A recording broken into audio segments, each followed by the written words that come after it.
Hi, I'm Johanna Koljonen. I'm originally from Finland. I'm now based in Sweden. I'm, in this context, I suppose, primarily a LARP theorist with a special interest in safety and participation. So could you tell us what the Nordic Larp Talks are? Yeah, the Nordic Larp Talks are a kind of... we say as a sort of convenient shorthand that it's the TED Talks of LARP.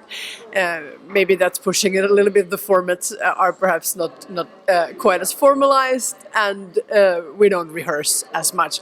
But they are short-format video lectures intended for a wider LARP interested audience, talking about what Nordic LARP is. And I mean, that was the beginning. Now, after this many years, 7 years or something like that, it's become a platform to talk about contemporary issues in LARP in general. And the speakers are from a ton of countries, ranging from the US to Belarus, but still with a focus, I think, on the Nordic countries, because that's usually where the events are organized. So if I want to look at these talks, where could I find them? The easiest is almost to go to nordiclarp.org and click on talks. You can also go to nordiclarptalks.org directly and find them there. We have a backlog of talks from Oslo this week, actually, and in 2017, and also from Grenselandet in Oslo last fall, which we're publishing continuously. So there's a lot of new content coming up right now, but all the old talks are also there. And I mean, I would encourage people to share the stuff that they love the most. There's a lot of gold in the old archives as well. Do you have any favorite among the talks that you especially recommend?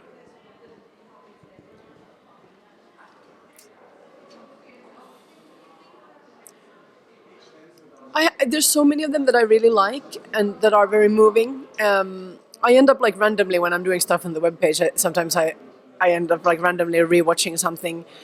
There is one where Eirik Fatland talks about that Nordic LARP may not be important in some kind of objective way in the world, but the LARP design tools and the way of looking at the world and considering communities and societies as an object of design as something that we can affect consciously. I think was very powerful when I rewatched it. There's also a wonderful one about a Peri Panzer, a Danish fighting group, like female players who played warriors in Danish fantasy LARP, and how that act of carving out that place for themselves in buffer LARP allowed them to grow a community where they were able to talk about equality issues in a broader way in their community. And I love that sort of interplay between like the action of like that's a very typical Nordic LARP topic in a way that you talk about something, we did this specific thing in this specific LARP, and here's like a wider lesson or a broader impact that this design decision had, or that this choice that we make, an aesthetic choice often had. And just from the Nordic LARP Talks this week, actually, there are so many good talks. Maura Brown talked about how communities should deal with missing stairs and sexual predators in LARP, which was really powerful. Shoshana Kessler talked about disability access and this very powerful message that I think was also a reminder for me as a designer that all the games need to think about accessibility more. Every game needs to, from wherever they are, needs to broaden the access a little bit so that we can have a much more wider pool of accessible games for people to choose from, so that there are real choices, no matter what your ability level is, as well as no matter what your tastes are as a LARPer.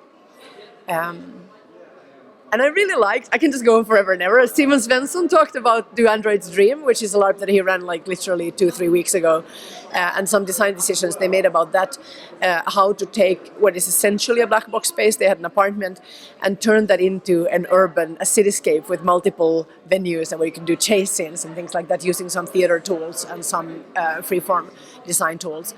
And it's just like, I also love like a really good LARP talk is one where somebody talks about some specific thing from their LARP that you can just steal and adapt to whatever you need to be doing. Thank you very much, and I hope you have a great Knutepunkt. Thank you, it's inevitable.